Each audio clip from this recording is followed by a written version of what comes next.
بسم الله الرحمن الرحيم، والصلاة والسلام على أشرف المرسلين سيدنا محمد صلى الله عليه وسلم النبي الأمين وعلى آله وصحبه أجمعين.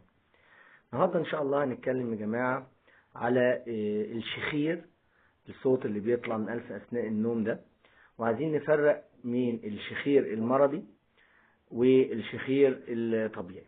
الشخير أول ما نعرف إن حد فيه شخير بصوت عالي وهو بينام، فدي في مشكلة في التنفس بينتج عنه هذا الصوت.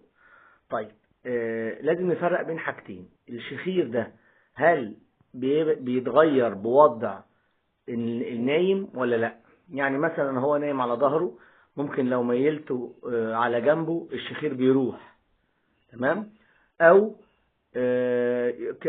مش على طول، مش موجود على طول. يعني هل هو موجود على طول ولا لما يكون عنده برد بس؟ احيانا مع التهابات الجيوب الانفيه واحتقان والكلام ده بيبقى الشخير في وقت ما هو عيان بس، وده بيفرق جامد في تشخيص العلاج، في تشخيص المرض. لو الشخير في وقت ما هو عيان بس، ده غالبا بيبقى من عنده التهابات ومشاكل في الجيوب الانفيه او التنفس، بيبقى موضوع مؤقت وبيزال بانه بيخف وبيبقى بيرجع تاني بطبيعته في النوم. ولو بيتغير بالوضع ده غالبا اسمها redundant ميوكوزا، او بوضع معين الميوكوزا بيبقى او الغشاء المبطن للجهاز البلعوم والحنجره بيبقى فيه بيحصل انها بتتكوم على بعضها وتعمل الصوت ده اثناء وضع معين، وبيتغير بعد كده بتغيير الوضع. برضو ده ما يعتبرش مرض، وده بيبقى طبيعي.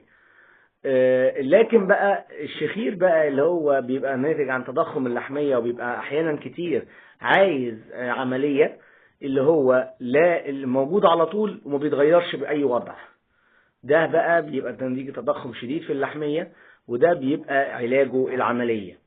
فالشخير ليه أسئلة نجاوب عليها بطبيعة الحال. بعد ما نجاوب على الأسئلة دي بنعرف هل هو تضخم في اللحمية اللي هو محتاج عملية ونروح لدكتور الأنف والأذن عايزين نشيلها، ولا هو مجرد redundant ميكوزا، أو مجرد إنه الواحد عيان في الفترة دي وعنده التهابات شديدة في الجيوب الأنفية وعنده صداع في التنفس فبيحصل هذا الصوت. أتمنى للجميع صحة جيدة، والسلام عليكم ورحمة الله وبركاته.